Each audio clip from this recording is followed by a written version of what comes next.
Hello, good morning. My name is Rachel Francis. I am 26 years old and I care tremendously about finding a cure for Alzheimer's. I'm here this morning to talk about Alzheimer's as it pertains to my life. I want to share with you the passion I have for fighting this tragic disease.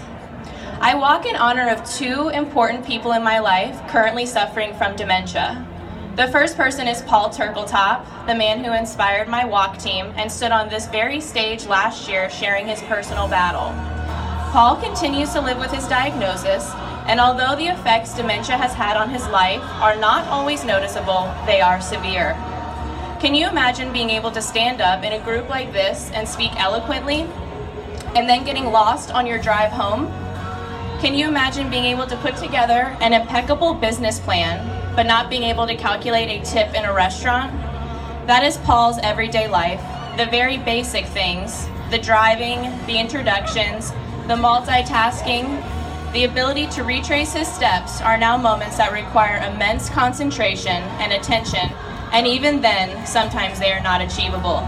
You can imagine how this would be overwhelming for a man that is only 55 years old. I also walked to end Alzheimer's for my grandmother, Rosie. 77 years young, my grandmother has been as sharp as a whip her entire life. She could tell you the answer to any crossword question and could remember every plot twist that happened on days of our lives over the past 30 years. Unfortunately, the woman that I knew my entire life is no longer the woman I call on the phone once a week. The woman I spend Thanksgiving and Christmas with is a stranger I am trying to get to know, but who doesn't know much about herself. Can't take me nowhere. I learned recently that she's forgotten my name. I am her only grandchild, and my name is special to her. Her name is Rosemary, my mom's name is Rita, and to continue the tradition of ours, my name is Rachel. To know that on a good day, she is somewhat aware of having a granddaughter, yet doesn't know what my name is anymore, is crushing. I know this is just the first of many sad moments to come, and I sometimes believe she is still in there somewhere. The real pain comes from knowing my mom will never be on the phone comfortably confiding in her own mother again. Those days are over. The shell of my grandmother is still there, but her mind, her heart, and her personality are all far gone. The friendship between mother and daughter has ended because one no longer knows the other. I'll be honest with you. The main reason I care about Alzheimer's is very selfish, and I'm not ashamed to admit it. I understand that I cannot help those that are already suffering from this disease, but I spend my time working toward a world without Alzheimer's because I would never survive my own mother forgetting me.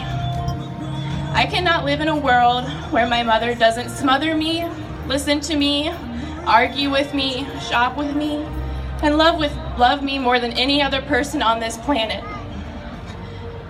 I cannot live in a world where she no longer talks or laughs, where she doesn't remember the recipe to her spaghetti sauce I love, and I never spend the day making it with her again.